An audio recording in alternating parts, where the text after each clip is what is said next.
Et ça permet de transiter. En fait, il y a une question qui... Comment s'est passé en fait ton passage des réflexes ou des hybrides et tu avais quoi comme réflexe avant? En fait, moi, depuis longtemps, j'ai des réflexes Nikon avec des hautes résolutions. Donc, j'ai beaucoup travaillé avec le D3X au début des années 2010, puis un D800E. Maintenant, j'ai un D850. Et le passage au Z, en fait, il s'est fait pour il y a trois raisons en fait. Je pense à deux en particulier, mais il y en a une troisième. La première raison, c'est que je fais de plus en plus des vidéos pour faire des making-of parce que les visiteurs de mes expos, y compris le grand public, aiment bien voir un petit peu l'envers du décor. Donc je me suis mis à faire un peu de vidéos euh, dans l'optique de faire des making-of. Et il faut reconnaître qu'un appareil hybride, les viseurs électroniques, c'est bien mieux adapté qu'un réflexe pour faire de la vidéo. Euh, le deuxième aspect qui m'a conduit finalement indirectement à utiliser un peu plus les aides en macro, c'est que je me suis rendu compte, j'en parlais tout à l'heure, il est encore à côté de moi, hein, pour utiliser des accessoires un peu bizarres que j'utilisais moins, la visée électronique simplifie énormément les réglages pour faire des très gros plans. Parce que typiquement un soufflet comme ça permet de faire des gros plans très au-dessus du rapport de reproduction 1. Et j'ai Alors, découvert que non, Gislain, entre nous, fais pas trop la promotion des soufflets comme ça parce que je suis pas sûr qu'on puisse livrer. Hein. Je suis pas sûr qu'il nous en reste des tonnes en bon, stock. j'arrête d'en parler. Et puis, la troisième raison de passer aux aides, pour moi, parce que je n'avais qu'un Z6 qui est très bien adapté à la macro il y a peu. La troisième raison, ben, elle est posée là, c'est les objectifs. Et c'est vrai que les objectifs Z, en particulier celui-là, sont d'une qualité exceptionnelle. Et la vraie raison pour moi d'utiliser des appareils Z aujourd'hui, c'est les objectifs. Bon, mais ça va. On continue à dérouler les photos? Oui. Donc ça m'a un coucher de soleil fait avec le Note F095 par rapport à l'image qu'on a vue tout à l'heure avec le 400 mm, en fait, quand on travaille avec une focale qui est beaucoup plus courte, hein, un 58 mm, il faut être beaucoup plus dans le sujet, à l'intérieur, il faut être dans la nature, juste à côté du sujet, et ça donne des arrière-plans où il y a plus de choses finalement, où ils sont plus lisibles, même s'ils sont très flous. Et c'est cette association d'un angle de champ assez large et d'une très faible profondeur des champs qui crée finalement un rendu qui est unique, qui est différent de tout ce qu'on peut voir ailleurs. Dans le groupe, il y a des personnes qui se posent, et notamment Tug Photo, sur la post-production. On est d'accord qu'il n'y a quasiment pas de post-prod sur ces photos. Non, non, non, très peu. Je travaille en RAW, beaucoup pour disposer de la dynamique maximale que le boîtier peut sortir. Typiquement sur une image de coucher de soleil comme ça, la dynamique est très importante parce qu'il va falloir remonter des détails dans les basses lumières, mais c'est une post-production très, très simple, hein. Ouais, non, il n'y a pas de filtre et compagnie, c'est les lumières naturelles que tu trouverais. On continue un petit peu à dérouler les photos parce que Voilà, donc ça c'est une ambiance faite avec le Note où on voit la rosée sur les feuilles juste dans le plan net. Et ce qui est très important avec le Note, on le voit ici sur la partie basse en bas à gauche de l'image, c'est qu'en fait il faut travailler avec tout ce qui se trouve, je dirais, à 15 cm devant et derrière le plan net. Parce que c'est ça qui va donner le rendu à l'image. Parce que tout ce qui est vraiment éloigné de l'objectif, quand on travaille à courte distance comme ça, va devenir complètement flou. Donc il est très important de travailler beaucoup avec le Note sur, je dirais, les 30 cm qui sont de part et d'autre du plan net, qui vont créer l'ambiance de l'image. Voilà.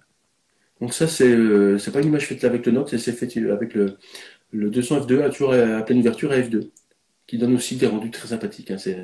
On peut se permettre finalement d'avoir moins de choses autour du plan net parce que comme on travaille avec une plus grande focale, l'arrière-plan va aussi être graphique, même s'il est assez éloigné du sujet, alors qu'avec le Note, il faut vraiment travailler sur les quelques centimètres autour du sujet.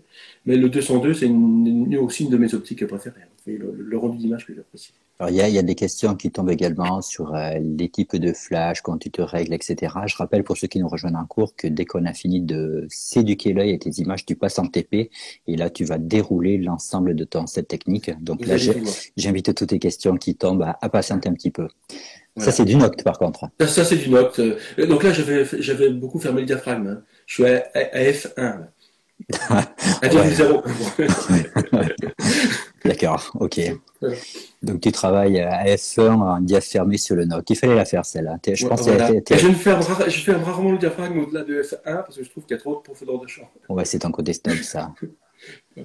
Ah, Donc encore une image avec le Note. Donc là, la distance de travail est un peu plus grande. Là, je dois être à 70 cm. Donc la distance minimum mise au point du Note, c'est 50 cm. Là, je dois être à peu près à 70 cm. Ce qui fait que déjà, vous voyez par rapport à l'image qu'on regardait tout à l'heure, le soleil est plus petit dans l'image et il provient du fait que qu'on est un petit peu plus loin du sujet, que le cadrage est un peu plus large. et on a toujours cette importance en fait des arrière-plans qui ferment complètement l'image et qui donnent une idée d'échelle. C'est juste magique, hein. Là, on est, c'est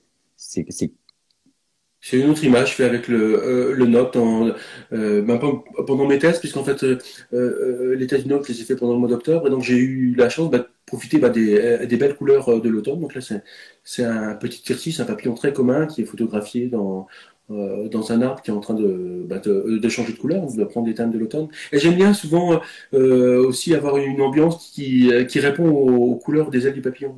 On le voit ici. Alors là où je tiens à te remercier justement, c'est que pour tous ceux qui nous retrouvent, en fait, c'est vrai qu'on est en train de parler du NOC, du 202. En fait, on parle d'optique qui ouvre comme pas possible. Puis à un moment donné, sur ces points rapprochés, on se pose la question, ouais, mais j'ai un 60 macro de 8 et ça peut également rendre. Et je te remercie d'avoir fait un petit peu la même photo, en fait, à pleine ouverture, avec un opt. Donc ça, c'est avec le Note. Oui. C'est celle-là. Donc, tu as la mise au point juste sur le papillon. Et puis, tu as fait la même photo 60 macro. Voilà la différence. Oui. Voilà la Même différence. endroit, même point de vue, même éclairage. Tout pareil. Oui. D'où F5.6, je crois, là, et l'autre à F0.95. Et là, tu résumes complètement le postulat de base qui était l'écriture de l'optique et qui nous est cher à tous. Bon, mais je crois qu'on s'est éduqué là-dessus, on est bon sur l'optique. Je crois que c'est le moment de passer à... C'est le moment de travailler, en fait. Oui. Tu as besoin d'un petit temps d'installation? Et comme... Non, je vais le faire en direct devant vous. En fait, je vais monter cet ensemble-là. Donc, c'est un Nikon 772 qui est monté sur le Note. Je vais l'utiliser avec un module de commande à distance de flash SU800 qui permet de commander par infrarouge les flashs. Je vais vous expliquer comment est-ce que je le règle. Et puis, je vais peut-être prendre mon téléphone. J'espère que je ne vais pas vous donner le mal de mer pour vous montrer un petit peu toute l'installation que vous utilisez aujourd'hui, que vous voyez finalement sur la photo que Roland vous montre. Alors, donc ici, le petit appareil qu'on va utiliser avec le module S800 qui est là. Sous mon iMac Pro, vous voyez le système électronique de déclenchement que je vais utiliser aujourd'hui. C'est le système le plus sophistiqué dont je dispose parce il permet de régler de manière automatique la sensibilité du système. Je vais le mettre en mode d'ailleurs calibration, parce qu'il y a un mode de calibration automatique pour vous montrer. Je ne sais pas si on va le voir. Donc ici, juste après, j'ai un problème de mise au point. Si mon téléphone veut bien faire la mise au point, voilà. Donc vous voyez ici un bon optique qui est équipé de miroirs et non, on ne voit pas le rayon laser malheureusement. Je ne sais pas si vous le voyez. Bon, si on ne voit pas, tu le décris et puis on te fait confiance. Voilà. Donc c'est un banc optique sur lequel il y a deux lasers deux miroirs pardon, qui permettent de faire un balayage avec un rayon laser qui n'est qu'une diode laser toute simple qui fait 1 cm de long. Et puis derrière, si on continue à se reculer, donc on a des flashs ici que je vais positionner. Pour éclairer le premier plan, j'utilise des petits flashs SBR200, donc on en voit un ici. Et puis, comme on va éclairer une lumière en contre-jour, dans mon arrière-plan, j'ai deux flashs SB910, donc on en voit ici, il y en a un autre derrière au fond, qui est là-bas, si je vous le montre sur mon disque dur. C'est un peu une installation un peu de test. Et puis, pour créer, si je m'éloigne un petit peu, pour recréer ce que je vous disais, c'est-à-dire que, en fait, ce qui est très important, c'est les 15 cm qui sont devant et derrière la mise au point. Donc, j'ai simplement récupéré quelques herbes sèches et je les ai placées pour une bonne partie en arrière-plan, mais j'en ai aussi mis devant la barrière lumineuse ici, vous voyez. Ce qui permet justement finalement d'avoir beaucoup de tiges très proches du plan net. Et c'est ça qui va créer l'ambiance qu'on va avoir. Voilà. Donc je vais replacer mon téléphone. Si j'aurai besoin de mes deux mains, donc je vais remettre le téléphone sur un petit support. J'espère que je vais placer de manière à ce que vous voyez très bien. Donc, et en arrière-plan, vous voyez tout au fond, il y a un écran 32 pouces sur lequel vous verrez apparaître les photographies en temps réel. Hein. Voilà. Allons-y. Alors, première chose, je vais monter le S800 sur le Z7. Alors, au niveau réglage, je ne sais pas si on le voit, si je m'approche assez bien. En fait, le S800 est réglé en mode manuel. Il y a deux groupes de flash. Le groupe A est réglé en manuel sur un 128e de puissance. Et c'est lui qui va piloter les deux flashs SB910. Donc, à 128e de puissance, les flashs SB910 émettent un éclair qui dure 1,38 millième de seconde. Donc, les photos qu'on va prendre, on va les prendre au 1,38 millième de seconde à f0,95. C'est quand même un couple vitesse-diaphragme un peu original. Ouais, Et tu te la pètes là. Hein. Ah, je m'appelle. Et le deuxième groupe B est réglé sur un 64e de puissance. C'est lui qui va piloter les deux flashs qui vont déboucher contre jour, donc les petits SBR 200. Et comme ce sont des flashs qui ont une puissance plus faible, à 1,65e de puissance, ils émettent des éclairs qui sont à peu près de la même durée que les SB 910. On est autour d'un 40 millième de seconde. Donc on a une homogénéité de vitesse aussi. C'est un peu compliqué. Les photographes, ils pensent pas souvent à ça. Mais moi, je suis obligé d'y penser. Donc j'ai une homogénéité de durée d'éclair entre les petits SBR 200 et les SB 910 avec ce réglage sur deux groupes. Alors, tu sais pas voir, il s'est éteint, il s'est mis en stand-by hein, dans S800. Oui, mais il va se redémarrer quand je vais mettre sous tension le boîtier. Si le firmware Nikon est bien fait. Bah, écoute, pour l'instant, on n'a pas eu l'effet Bonaldi. Hein. A priori, il n'y a pas de plantage technique, tout passe. Donc, tout repose sur tes épaules. Ouais. Non, mais je pense que le SB910, il est bien fait. Il va se remettre en route tout seul quand le boîtier va démarrer. Je suis en train de monter un petit trépied sous l'ensemble Z7 II et Noct. Donc, je veux brancher sur le boîtier deux câbles. Un premier câble qui permet finalement de relier l'appareil au système de déclenchement automatique. Et donc, on va déclencher l'obturateur par ce câble-là. C'est la prise qui est tout en bas du boîtier sur la gauche. Et en haut, je vais brancher un deuxième câble qui est un câble USB-C pour connecter le boîtier à l'ordinateur qui est en face de moi. C'est pas indispensable, mais ça va me permettre finalement de voir le viseur sans être derrière l'appareil. Voilà. Donc là, j'ai mis en route le boîtier. Donc vous devez voir l'image sur l'écran arrière. Je ne sais pas si c'est pas trop petit. Et moi, je vois l'image juste en face de moi. Donc, alors, ce que je fais, c'est un conseil que je donne en termes de réglage, mais c'est un conseil pour les propriétaires du Noct, donc je sais pas, qui est un peu particulier, c'est que comme il faut quand même faire la mise au point avec précision, j'ai choisi d'associer au bouton AF On, qui est ici, le zoom dans l'image, c'est-à-dire que pour régler la mise au point sur un endroit bien précis, et ici, en fait, je vais faire la mise au point sur une brindille qui est à peu près 1 cm à demi ou 2 cm devant la barrière lumineuse, parce que il est important de mettre le plan net un peu devant la barrière laser, parce que ainsi on tient compte du temps que met l'obturateur de l'appareil pour s'ouvrir. Comme on fait des photos vraiment à très haute vitesse, ce temps-là n'est pas négligeable, en fait, il faut en tenir compte. Et pour bien faire la mise au point, en fait, je déplace avec le joystick le collimateur autofocus sur l'endroit où je veux faire la mise au point. Hein. Et puis, j'appuie sur AF On que j'ai paramétré pour zoomer. Et sur mon écran, ici, je vois un très gros plan de l'image. Et moi, je vais faire la mise au point ici en déplaçant l'appareil, parce qu'on est de manière à avoir juste la brindille au bon endroit net. Et après, je rappuie sur AF On pour revoir toute l'image.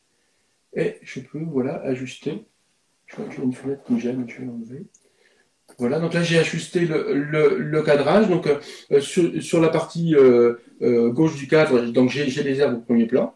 Mon arrière-plan est fait des herbes sèches qui sont derrière. Ensuite, mes petits flashs SBR200, je vais les mettre en route. J'en mets un en contre-plongée pour éclairer le premier plan.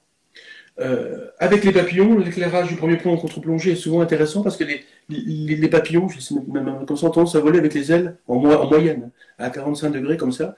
Donc pour bien les éclairer, c'est intéressant souvent d'avoir une lumière un peu en contre-plongée. Et puis j'ai un deuxième SBR200 qui va me servir pour déboucher le contre-jour sur l'arrière-plan. Voilà. Donc je me retrouve avec 4 flashs, 2 flashs SBR200 pour compenser le contre-jour et mes 2 SB910 derrière pour éclairer la lumière. Donc j'ai réglé la mise au point, j'ai réglé le cadrage, j'ai le SU800 qui est en marche, je n'ai plus qu'à démarrer ma barrière lumineuse, la mettre en mode fonctionnement normal, et puis je vais appeler un papillon. Bah ouais, bah oui. Voilà. Et puis, on va faire un essai. Si ça fonctionne bien, je passe le papillon et ça se déclenche. Et oui, ça a marché. Donc, Caméra Control Pro va lancer View NXI qui va s'afficher sur l'écran derrière. Je ne sais pas si vous allez le voir. L'image va apparaître dans quelques instants. Voilà. Ça, c'est l'image que je viens de prendre. Donc, la mise au point est un peu en arrière du papillon. Il y a un côté forcément aléatoire dans ces images-là, puisque suivant que je fais entrer d'abord l'aile comme ça ou le papillon plus droit, ben, la mise au point va pas être exactement au même endroit. Donc c'est pour ça que ce sont des photographies qui nécessitent de la patience, de la persévérance et un nombre de déclenchements significatif. Je vais en faire une. Bon. Ah, j'ai fait tomber. C'est l'effet des mots. Hein. C'est l'effet des mots. Non, mais tout se passait bien. On a quand même passé la première demi-heure qui s'est passée très très bien. Je te laisse remettre en place. Peut-être si à un moment donné, tu arrives à lever ton téléphone pour qu'on ait une vue un petit peu plus haute du système. Parce que finalement, l'appareil photo cache un petit peu ta façon de déclencher. Si tu peux juste nous faire une vue d'un petit peu plus haut dès que tu as tout réinstallé, que tu as recalé l'autofocus, c'est qu'on est bon. Je recale la mise au point et je vais faire comme ça. Parce que c'est vrai que vous voyez peut-être mal. Alors, hop, je replace le boîtier. Voilà, c'est pas long. Hein. Voilà, crac. J'ai mal placé comme ça. J'ignore si tu connais Mélanie avec 3 i et un 3 derrière, mais elle te trouve très sympathique et passionnée. Je suis fou, non? Je ne sais pas si je suis passionné, fou ou un peu des deux. Un peu des deux. Voilà. Alors, je vais essayer de prendre le téléphone d'une main, ça va pas forcément être facile. Ouais, si tu peux y arriver. Et vu toutes les premières que tu es en train de nous faire sur ce live, on n'est pas une... Voilà. Hop. Alors, il faut que je me mette assez en hauteur, je pense, pour que vous voyez bien. Je vais remettre en route la barrière lumineuse. Voilà. Est-ce que ça se déclenche? Non. Pourquoi? Parce que... Voilà. C'est un peu technique, donc il faut que je pense à tout. Je passe avec mon doigt, ça marche. Donc vous voyez ici, en fait, l'appareil va se déclencher quand le papillon, faire doucement, donc l'image va être forcément floue. Le papillon, il passe dans le cadre, au moment où il va toucher le rayon laser. D'ailleurs, le laser s'éteint pour qu'on ne le voit pas dans l'image. Le papillon déclenche l'appareil. Je ne sais pas si vous avez vu. Je pense que tu peux refaire. Je vais le refaire. Ouais, t'étais pas dans le cadre. Tu l'as refait, mais tu visais pas.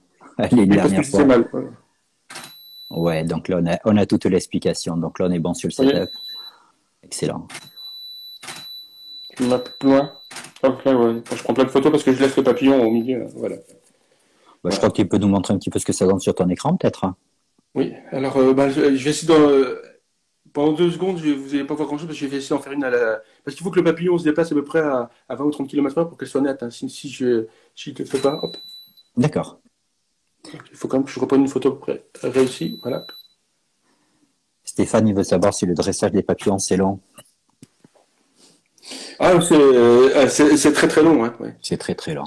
Je crois qu'on donnera en conclusion ton secret pour que le papillon traverse la barrière de déclenchement. Je ne sais pas si vous... Ouais, voilà, on voit une. Je sais pas si vous voyez l'image sur l'écran. Vous voyez un des flashs qui éclaire le contre-jour et puis l'image que je viens de prendre. Donc vous voyez en fait, ce qui est intéressant aussi, c'est sur la partie gauche de l'image ici, vous voyez le rendu de la végétation qui est à 3-4 cm devant le plan net, qui est très spécifique, c'est ça le rendu du Noct.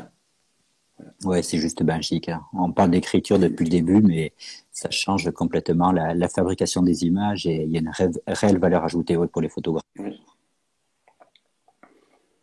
Voilà, et puis donc l'appareil lui-même, hein, vous voyez, c'est simplement le Noct avec le Z7 II et le module S800. Hein. Là, vous voyez le petit flash qui sert à éclairer le premier plan. J'espère que ça vous a convenu, malgré nos petits soucis techniques sur la fin. N'hésitez pas à revenir vers moi en visitant régulièrement mon Instagram, ma page Facebook, et puis en lisant les magazines, parce que comme je vous le dis, je publie des articles tous les mois, donc vous pouvez suivre mon actualité assez facilement. Et le dernier point, concernant mon actualité, s'il y a des gens une fois qu'on aura un petit peu passé la crise du Covid, qui veulent redécouvrir mes images, je suis en train de monter avec le Muséum national d'histoire naturelle de Paris deux très grosses expositions. Une première cette année à Menton, dans le jardin botanique. Et, euh, et voilà. On arrête? Ok. Tu n'entends pas? Et bah, je vous souhaite à tous une bonne journée. Au revoir.